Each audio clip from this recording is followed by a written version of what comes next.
Beleza, galerinha, vamos lá. Agora a gente vai fazer uma aula aí de impressão 3D, né? Para você aí que sempre teve vontade de trabalhar com isso, ou sempre teve curiosidade de saber um pouco como é que funciona essa história aí de impressão 3D, a gente tem essa situação aí, né? Beleza? Então bora lá. A gente vai fazer o seguinte. Primeira coisa, vamos lá apresentar, né? O que é impressão 3D, como funciona, né? Do que se alimenta, de onde vive, hoje aqui no Globo Repórter. Brincadeiras à parte, vamos lá. Impressão 3D é uma maneira de você prototipar objetos. O que é prototipar? Prototipar é você desenvolver objetos. E para que você possa fazer isso, é necessário que você crie um objeto em 3 dimensões. A aula passada a gente teve aí a questão de modelagem em 3D, né? Então, na aula de hoje a gente já tem um pouco aí de conhecimento sobre isso, né? Então, a gente vai poder imprimir aí uma peça bacaninha, né? Aí no caso, olha só, você pode desenhar o que você deseja imprimir usando um software de modelagem ou tirar uma foto e enviar para um software que mapear a imagem. Por exemplo, aí ó, você está vendo a imagem do Arnold Schwarzenegger, onde eles mapearam o rosto dele, né, um filme antigo, para poder criar um novo filme aí, né, e conseguir fazer, por exemplo, Exterminador do Futuro com um Arnold Schwarzenegger mais novo, né. Então é bacana por esse aspecto, né. Então, você consegue, a partir de fotos, a partir de um modelo que você já tenha desenhado, tal, bonitinho, e aí você consegue desenvolver esse tipo de objeto 3D, né? Aí depois você vai ter que colocar uma matéria-prima na impressora, pode ser papel, pode ser borracha, pode ser plástico, pode ser metal, entre vários e vários tipos de materiais, beleza? Mas na impressora 3D que a gente vai utilizar é plástico exclusivamente, não dá para utilizar outro tipo de material. Dá para utilizar algumas gamas aí de alguns tipos de plástico chamados PLA, ABS, PETG. Então assim, dependendo do que você for fazer, isso influi, né? Então você tem que ter o equipamento certo, o material certo para você imprimir a coisa certa, né? Então, a diferença aqui, ó, que a impressão 3D é feita por camada por camada. Como assim, professor? Vamos supor aí que você desenhou uma bola, né? Uma bola de futebol aí, e você quer imprimir essa bola para que ela possa estar lá na situação em bola 3D, né? Aí o que acontece? Esse programa ele vai capturar essa imagem em 3D, né? E você vai pegar essa imagem em 3D e partir ela em camadas, né? Vai fazer um sanduichinho lá. Então ele vai pegar aquela imagem lá, ó, essa imagem aqui, por exemplo, né? Vai partir em camadas, né? Vai fazer a primeira camada, depois a segunda, e aí o conjunto dessa camada vai formar a figura 3D. Então, toda impressora 3D tem esse mesmo princípio de funcionamento, beleza? Ok, então a gente vai para conhecer alguns pequenos tipos aqui. Não se preocupe em saber todos os tipos de impressão 3D, mas aqui é mais com o intuito de sanar um pouco de curiosidade de vocês, né? Apresentar alguns modelos diferentes. Não existe só um tipo de impressão 3D, né? Que é aquele que a gente solta o filamento. Você está vendo aí na primeira imagem. Existem outros tipos também, né? E eles são revolucionários aí na indústria por conta que possibilitam a fabricação de peças e que a geometria ficaria complexa de ser feita através dos métodos convencionais de usinagem, né? Então, a gente tem a fabricação com filamento fundido, ou seja, aqui a máquina ela tem um biquinho, né? Que ela esquenta o plástico ou o polímero, qualquer tipo de material. Opa! Que é qualquer tipo de material que você consiga manipular aí, entrar na temperatura de infusão, e aí ele se torna líquido, né? E aí a impressora ela vai caminhando e soltando lá, né, um pouquinho do líquido. E aí, quando ela solta esse líquido, depois de um certo tempo ele seca, né? E aí ele cola nas outras camadas e assim vai formando a estrutura 3D, certo? Existe também a estereolitografia, né?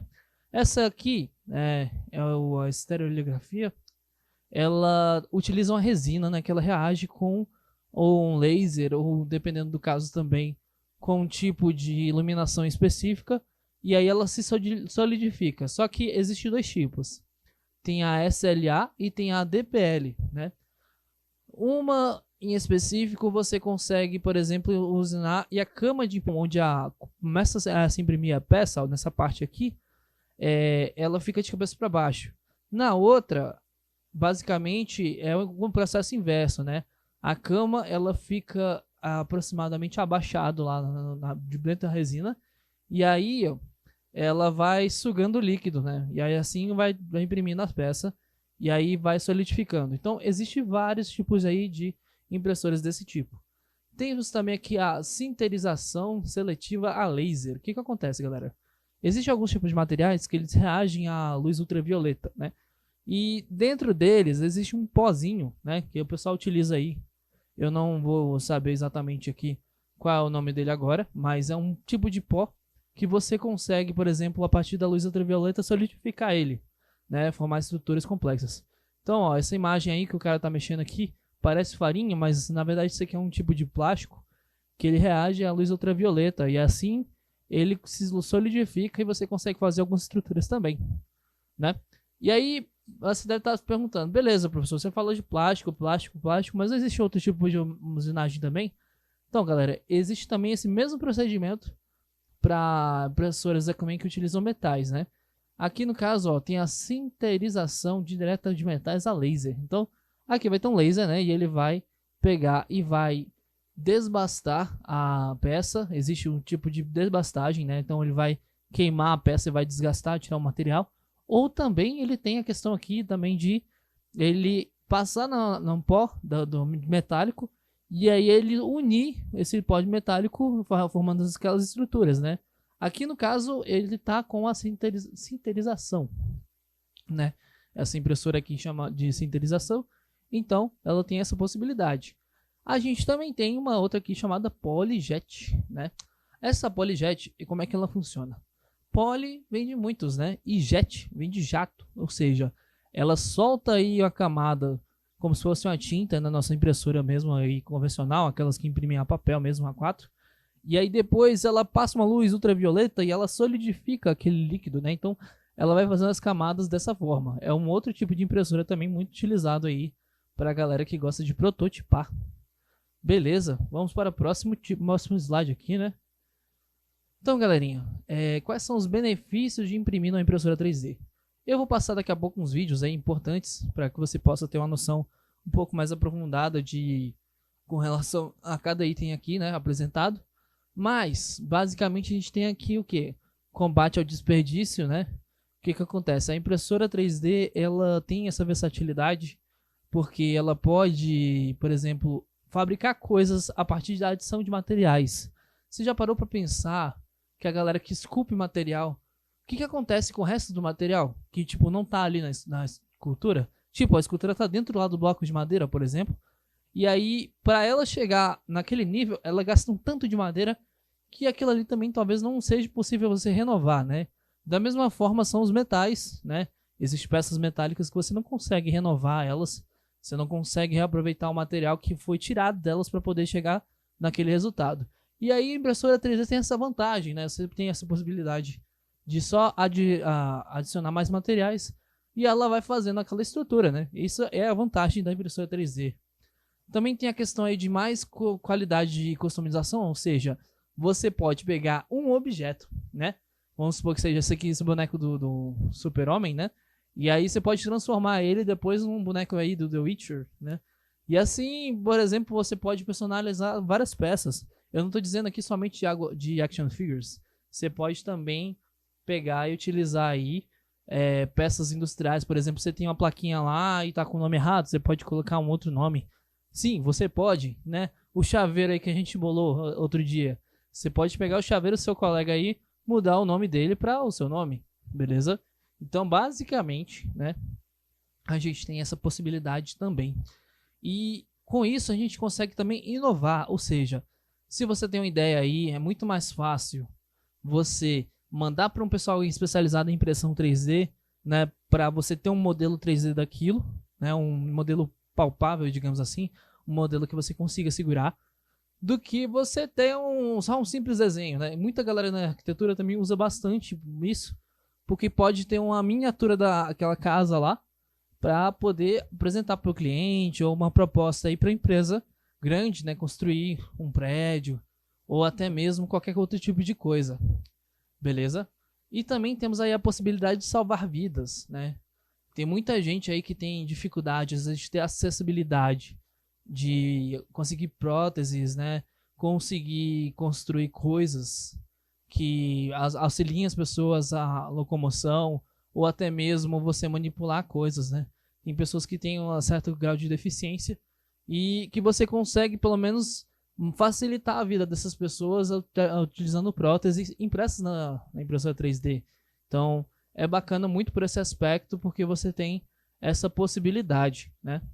Então, galerinha, também temos aí a questão das máscaras, né? Hoje em dia a gente está vivendo um cenário aí de situação crítica no âmbito da saúde, né? A gente não está podendo sair de casa, mas assim, eu gostaria de realmente botar aí para vocês refletirem como é que é a situação do pessoal ali que está na linha de frente, né? Que usa máscara 24 horas do dia, como é que o rosto deles fica posterior a esse uso, como é que fica a questão também das orelhas, elas ficam marcadas, né? Então o pessoal se machuca muito utilizando aquelas máscaras e é fundamental, é impossível você trabalhar sem essas máscaras. Então, tendo em vista isso, né, teve um pessoal aí, eu também participei desse movimento, a gente imprimiu várias dessas peças aqui, ó, que é uma peçazinha que você coloca atrás aí do seu rosto, protege a sua orelha e a máscara fica fixa de uma forma que tal que você se sente um pouco mais confortável. Termina o dia e você não se sente aquele machucado atrás da sua orelha ou pressionando o seu rosto, né? Não machuca tanto. Você consegue aliviar o nível de aperto no seu rosto. Por isso que, assim, a gente tem essa gama aí de possibilidades também para salvar vidas, beleza? Então vamos agora para a próxima etapa.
To the baseline.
Muito bem, galera, agora vamos ver o resultado, né? Isso aqui é a impressão 3D. Pode ver que ele ficou alguns detalhezinhos, né? Tem algumas partes aqui que ficaram levantadas, né? Mas aí o que a gente faz? A gente dá um acabamento, né? E aí depois que você der o acabamento, vai ficar mais ou menos assim, ó. Aí vai ficar lixado, né? Você pode utilizar esse tipo de lima aqui, ó. Que é muito utilizado também em pessoal que amola a questão de inchada, a mola facão, usa a lima mesmo, né? Dá para você lixar, vai ficar mais ou menos assim, né? E aí você pode depois arranjar uma argolazinha dessa daqui, ó, né? Uma argolazinha dessa. E depois que você fizer isso, você arranjar essa argola, você vai ter o seguinte resultado, né? Aqui a gente tem a parte de trás e aqui a gente tem, ó, o chaveiro prontinho. Beleza. Agora eu vou ficar à disposição aí a partir do segundo horário para qualquer dúvida, qualquer situação e alguns avisos também. Beleza?